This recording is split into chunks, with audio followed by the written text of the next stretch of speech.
जी। और जहां मैं आपको बता रहा था कि मैं सुजलोन एनर्जी की तरफ अपने व्यू नहीं बनाए हैं, मैंने बनाए हैं अडानी ग्रीन ने।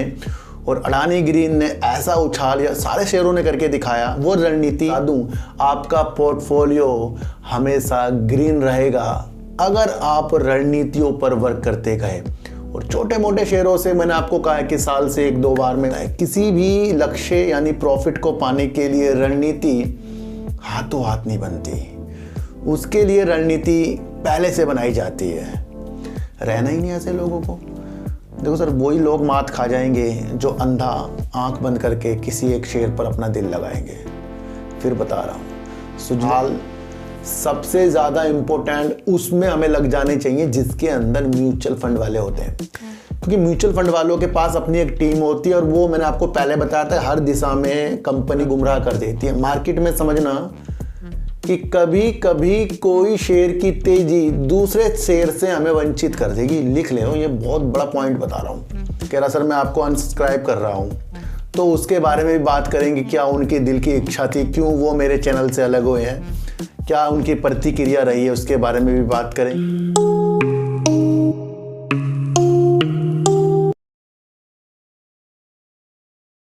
नमस्कार, मैं स्वागत करता हूं आपका अपने ही चैनल पर जिसका नाम है सार्थक बाजार से।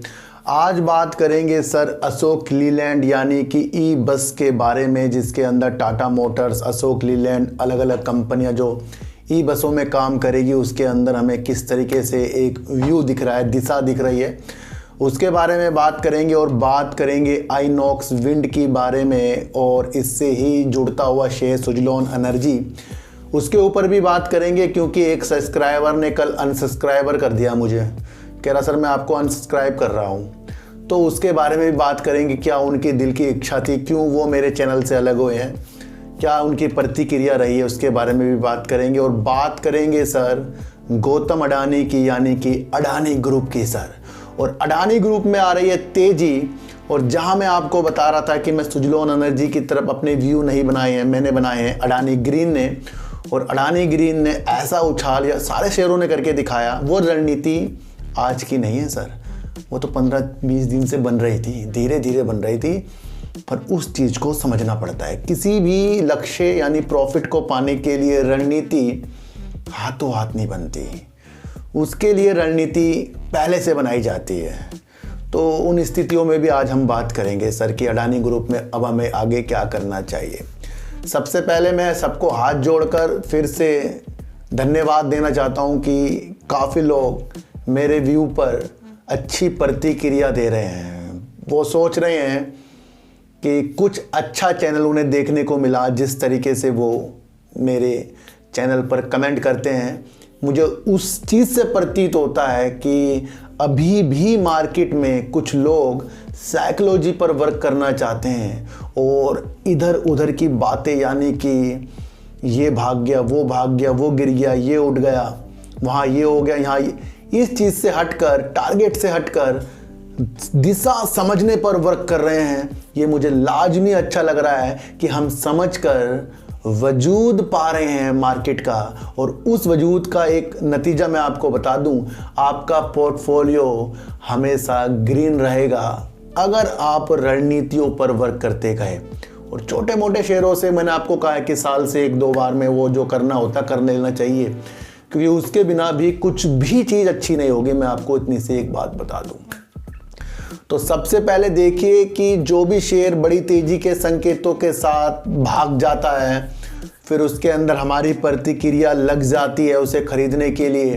फिर उसके अंदर कुछ चीज़ें हमें लगती है कि भाई अब ज़्यादा भाग गया। कुछ निवेशकों को बताया जाए कि भाई लालच को अब कम करना है, थोड़ा सा शांत बैठना है, और जिसका विषय लंबे समय का है उसे लंबे समय के लिए वेट करना पड़ेगा। ये चीज़ें तो सर कॉमन है, ये तो हर एक व्यक्ति बता सकता है, पर बताता कोई नहीं इसको। क्यों? क्योंकि शेयर भागता रहता है, तो वो रंगीनता वाली चीज़ें हमें बताती जाते हैं यूट्यूब में।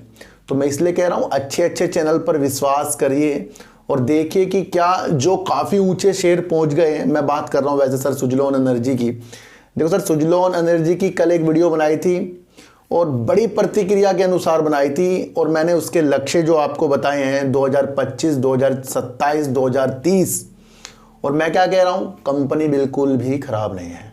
शुरुआत से कह रहा हूँ, जब से 7 रुपये था और जब से 20 रुपये आया और जब से 40 रुपये आया है, शुरुआती तौर से कह रहा हूँ कंपनी में कुछ बेकार नहीं है। पर आने वाली चीज़ें जो वो प्रॉफिट आगे करता जाएगा, ऑर्डर बुक पकड़े उसे अच्छा काम करता जाएगा सर, वही तो सब कुछ अच्छा करके जाएगी। तो ये रणनीति हमें समझनी है। इसी तरीके से मैंने कहा 2025, 2027, 2030 तक के लक्ष्य के लिए सुजलॉन एनर्जी हमें देखना है। अब जितना ये भाग चुका उतने में हमें थोड़ा संतुष्ट होकर बैठना है इसके अंदर। तो सर एक सब्सक्राइबर को इसके अंदर लग गया बुरा और उन्होंने सीधा लिख दिया मैं आपको कर रहा हूं अनसब्सक्राइब क्योंकि आपने सुजलॉन एनर्जी की कर दी बुराई। देखो सर, बुराई करना और समझाने में अलग अलग फर्क है। माँ बाप जब हमें गलत रास्ते की तरफ रोकते हैं तो क्या हमें सिखा रहे हैं या हमें उस रास्ते की तरफ धकेल देंगे? वो हमें क्या कहेंगे, उस रास्ते की तरफ नहीं जाना, अच्छे दोस्तों में बैठना है, ये नहीं करना है, अपनी पढ़ाई पर ध्यान देना है। हमारे माँ बाप हमें ये कहेंगे। तो क्या हमारे माँ बाप जो हैं हमारा बुरा चाह रहे हैं? इसी तरीके से अगर कोई व्यू इस तरीके से मार्केट में बन रहे हैं, वो अभी के नहीं, आने वाले सालों के हैं और वो प्रतिक्रिया हमारी एनालाइज करके आ रही है, ऐसे नहीं आ रही है, वो कुछ बिंदुओं को पढ़कर ही आ रही है। तो क्या मैं अगर आपको वो समझा रहा हूँ कि सर सुजलॉन एनर्जी में ज़्यादा टेंशन नहीं लेनी है, जिनके पास है वो आगे तक लक्ष्य मैंने 30 तक बताए ना, वहाँ तक की रखने की अगर क्षमता हमारे अंदर है तो हम वहाँ पर उसमें जा सकते हैं। तो क्या ये कुछ गलत है सर? क्या मैं आपको अपने जैसा समझा रहा हूँ, इसमें कोई गलत है? क्या मैं यहाँ बैठकर आपसे कह रहा हूँ मेरा ज्वाइन बटन ज्वाइन कर लो, उसमें पैसे डालो, तब मैं आपको बताऊँगा? सर ऐसी प्रतिक्रिया मेरे से नहीं होगी। कुछ ही लोग YouTube में सही है, मैं आपको बता दूँ, और उन कुछ लोगों को अगर इस तरीके के कमेंट मिलेंगे तो वो लाजमी उस कमेंट पर हमें बोलना पड़ता है, क्योंकि मैं अपने जितने भी देखने वाले हैं उनको गुमराह नहीं कर सकता। मैं आपको इतनी से एक बात बताऊं, तो वो कर रहे हैं मुझे अनसब्सक्राइब। देखो सर, मैंने कह दिया कि आप अपनी बिंदु के अनुसार कर रहे हैं, मैंने सुजलॉन को बेकार नहीं कहा है। कल को भाग जाएगा, फिर अपर सर्किट मार देगा, फिर गिर जाएगा, मैं उन चक्रों में नहीं, मैं इसकी दूर की बिंदु बताकर आपको चल रहा हूँ। देखो सर, सबसे पहले मैं आपको एक चीज़ और बताऊं, मैंने आज तक किसी को नहीं कहा कि मेरे चैनल को सब्सक्राइब कर दो, मेरी वीडियो को शेयर कर दो और 50-60 कमेंट कर देना, लाइक कर देना, ताकि मेरा जो चैनल है और लोगों पर यूट्यूब दिखाए। कभी कहा मैंने ऐसा? पर आप जिन जिन की वीडियो देखते होंगे सब शुरुआती तौर में बोलते होंगे सब्सक्राइब कर लेना, एंड में भी बोल के जाएंगे सब्सक्राइब कर लेना। तो सबसे पहली बात, मैंने किसी को नहीं कहा सब्सक्राइब मुझे कर लो।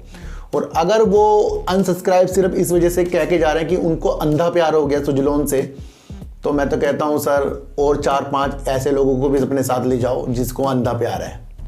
रहना ही नहीं ऐसे लोगों को। देखो सर, वही लोग मात खा जाएंगे जो अंधा आंख बंद करके किसी एक शेयर पर अपना दिल लगाएंगे। फिर बता रहा हूँ, सुजलॉन एनर्जी को मैं बेकार बता कर रहा हूँ, रणनीति समझा रहा हूँ। अगर रणनीति से आपको समझ में नहीं आ रहा है सर, मैं ही कह रहा हूँ आप जल्दी से जल्दी निकल जाइए, अनसब्सक्राइब करिए। तो सर रणनीतियों को समझिए, जब तक हम वो नहीं समझेंगे हमें कुछ नहीं आएगा। देखो सर, एक शेयर था आइनॉक्स विंड, और मैं उसकी प्रतिक्रिया काफ़ी साल से ही आपको दिखा रहा हूँ, और करीब मैंने 134 रुपये करीब से ये शेयर के बारे में आपको बताना शुरू करा है, और वहाँ से शेयर हो गया 282 रुपये। बीच बीच में इस शेयर में कुछ निगेटिव चीज़ भी आई है, वहाँ मैंने भी रोका है आपको। फिर भी मैंने आपको बताया है कि अगर सुजलॉन एनर्जी विंड का काम कर रहा है तो उसकी जैसे और कंपनियां भी वर्क कर रही हैं। पर हमारी दिशा कभी कभी कुछ चीज़ हमें गुमराह कर देती है। मार्केट में समझना कि कभी कभी कोई शेयर की तेजी दूसरे शेयर से हमें वंचित कर देगी। लिख ले, ये बहुत बड़ा पॉइंट बता रहा हूँ। कभी कभी वही काम करने वाला शेयर नहीं बढ़ता, लेकिन उसका दूसरा शेयर बढ़ेगा, वो होगा छोटा सा शेयर, उस पर हमारी नज़र चल जाएगी, हम भूल जाएंगे उसके चक्कर में दूसरे शेयर को। क्यों? क्योंकि वहाँ जल्दी जल्दी शेयर भाग रहा है। तो उसी तरीके से कुछ नज़रें हमारी सुजलॉन पर गई या अन्य शेयरों पर गई और हमारे हाथों से आइनॉक्स विंड अब 282 में मिल रहा है। देखो सर, आइनॉक्स विंड में अभी भी ऋण ज़्यादा है, आइनॉक्स विंड में अधिकतर प्रॉब्लम है, लेकिन बड़े स्केल पर ये आइनॉक्स विंड जो है वर्क कर रहा है। और अधिकतर इसके कस्टमरों में मैंने आपको पहले भी बताया था, अडानी है, टाटा है, इस तरीके की कोई सरकारी कंपनियां भी हैं जो इससे अपना वर्क कराती हैं। तो उस उपलक्ष्य में आइनॉक्स विंड एक जानदार शेयर है। पर अभी एक ब्लॉक डील जो इनकी हुई है 500 करोड़ रुपए की, जिसके अंदर प्रमोटर ने शेयर बिक्री के माध्यम से 500 करोड़ रुपए जुटा लिए। आज प्रमोटर ने शेयर बेचे और अपने 500 करोड़ रुपए जुटाए। वो क्यों जुटाए हैं, बातों को समझना। ऋण को कटौती करने के लिए, यानी ऋण जो ब्याज जा रहा था, ऋण जो ज़्यादा है उसमें कटौती करने के लिए प्रमोटर ने 500 करोड़ रुपए जुटाए। देखो सर, एक चीज़ मैं आपको और बताऊं कि मार्केट के हाल सबसे ज़्यादा इम्पोर्टेंट उसमें हमें लग जाने चाहिए जिसके अंदर म्यूचुअल फंड वाले होते हैं, क्योंकि म्यूचुअल फंड वालों के पास अपनी एक टीम होती है और वो मैंने आपको पहले बताया था हर दिशा में कंपनी की वैल्यू जानते हैं और कब उनको एग्जिट करना और कब तक उनको रहना है, सब म्यूचुअल फंड वाले एक एनालाइज के थ्रू करते हैं। अब देखने को ये मिला है कि अगर 500 करोड़ रुपए कंपनी ने जुटाए हैं अपने हिस्सेदारी बेच के, तो एंट्री किसकी हुई है? देखो सर, सुजलोन एनर्जी से म्यूचुअल फंड वाले कहीं ना कहीं थोड़े थोड़े निकले जा रहे हैं और आइनॉक्स विंड पे म्यूचुअल फंड वालों ने, यानी कि निप्पॉन इंडिया जो एक म्यूचुअल फंड है, उसने 200 करोड़ रुपए में sir Nippon India mutual fund ने करीब 96 लाख शेयरों को बाय आज किया। और दूसरी तरफ एक ब्लॉक डील हुई है आईसीआई म्यूचुअल फंड, उसने भी सर 105 करोड़ रुपए के 56 लाख शेयर जो हैं आइनॉक्स विंड के लिए।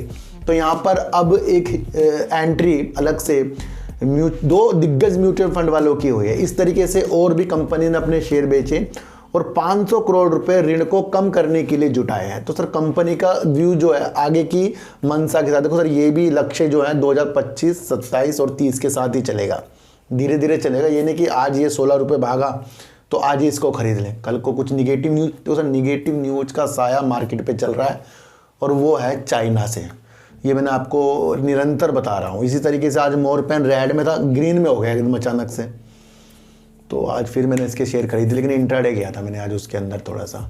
तो मैं आपको एक चीज़ ये बता रहा हूँ कि जो मार्केट पे साया चल रहा है वो चल रहा है चाइना का, तो उसे भी आपको समझना है। तो आइनॉक्स विंड ने 500 करोड़ पे जुटा लिए, इसलिए गुमराह नहीं होना है, सच्ची लाइन को पकड़ कर चलो और लक्ष्य 2030 के ऐसे एनर्जी के शेयरों पर हमें लेकर चलने पड़ेंगे।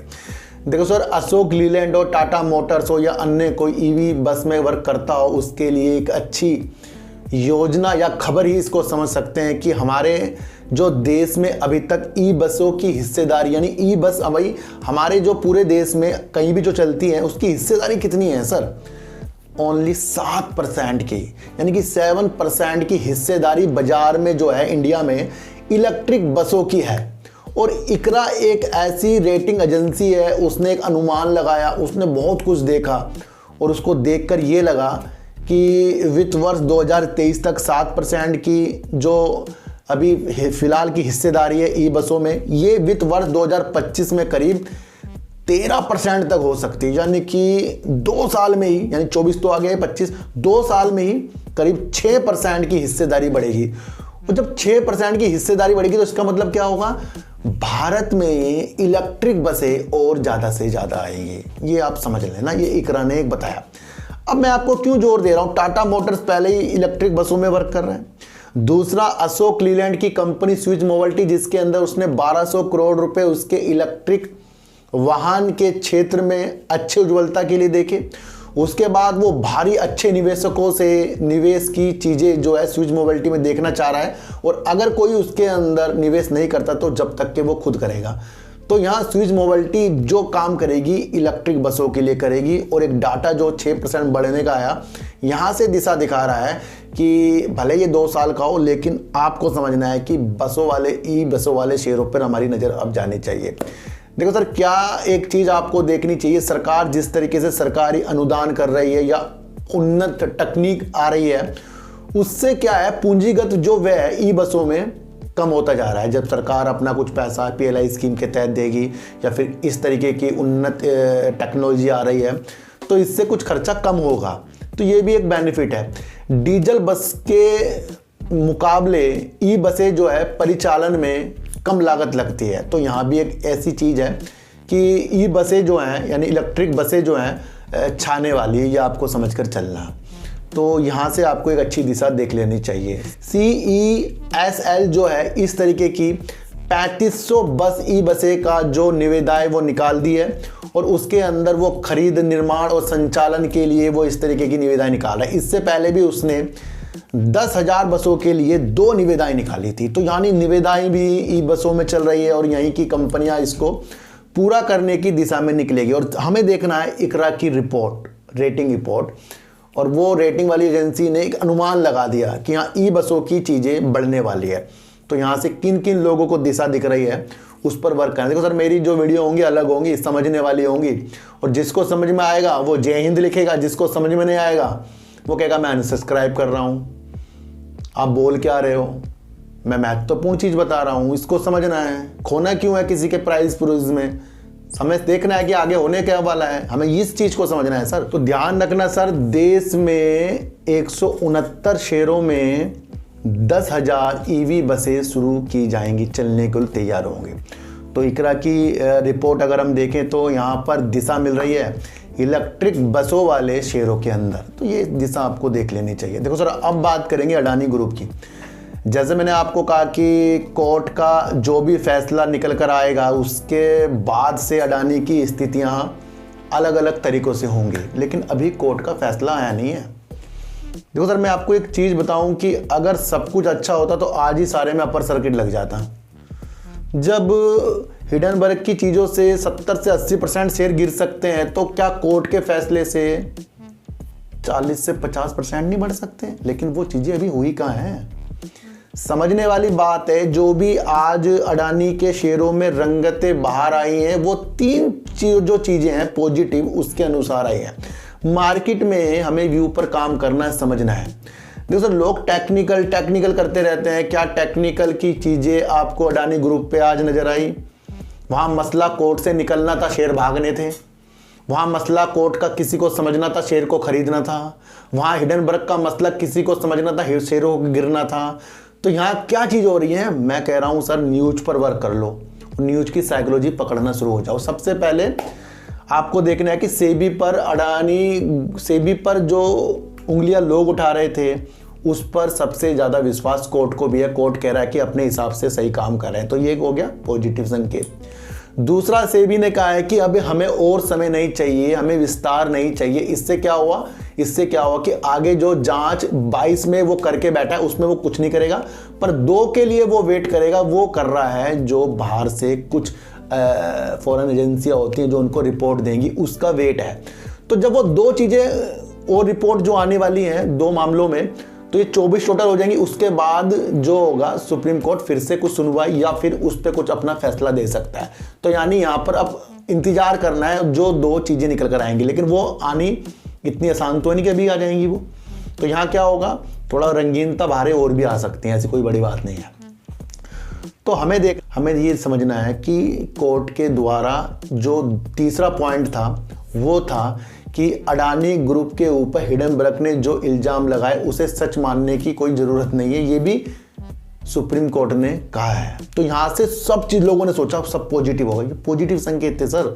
ये मैंने आपको लगातार 3 दिन तक जो बताए हैं कि वैसे तो सर मैंने आपको बताया अडानी ग्रीन मैंने किस बेस पे ख़रीदा था। वो तो सर GQG हो गया, टोटल एनर्जी हो गया, और फिर देश में विंड पर हो या फिर सोलर पर हो अच्छा वर्क कर रहा है अडानी ग्रीन। तो वो तो एक अपनी अभिलाषा थी, चाहे हम उसके अंदर अब प्रॉफिट बुक करें या कुछ भी करें, वो मेरा मसला है, वो मैंने आपको समझा दिया था।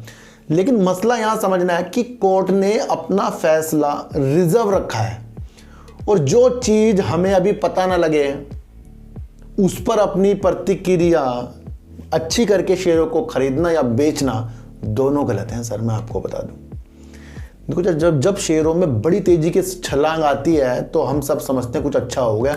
सबसे बड़ी गलती वही है हमारी, अच्छा हो गया तब भी अच्छा नहीं समझना है जब तक कि हमें कुछ फैसला पता ना लगे। मैं गुमराह नहीं कर रहा हूँ, मैं आपको रियल चीज़ बता रहा हूँ कि कोर्ट में है फैसला रिजर्व, और सुप्रीम कोर्ट कह रहा है कि 22 में आपने कर लिया, 2 का और इंतजार, उसके बाद कुछ अलग चीज़ें हो सकती हैं।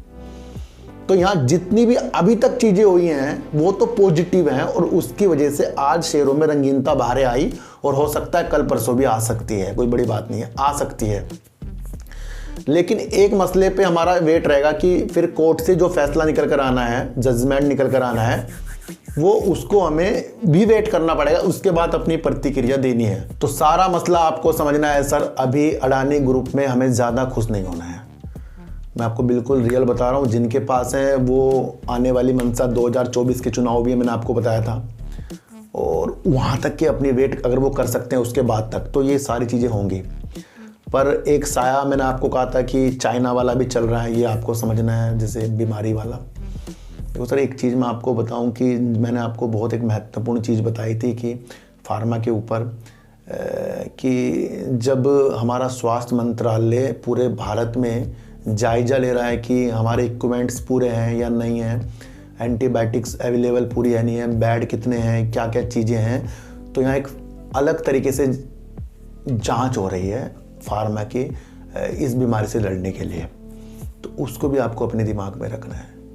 अडानी पर जो अभी तक कोर्ट से हुआ वो पॉजिटिव है, लेकिन मसला 2 जो और आने हैं रिजल्ट उसके ऊपर, जिस पे जांच करेगा सेबी, और फिर कोर्ट का भी अपना फैसला सुनाएगा।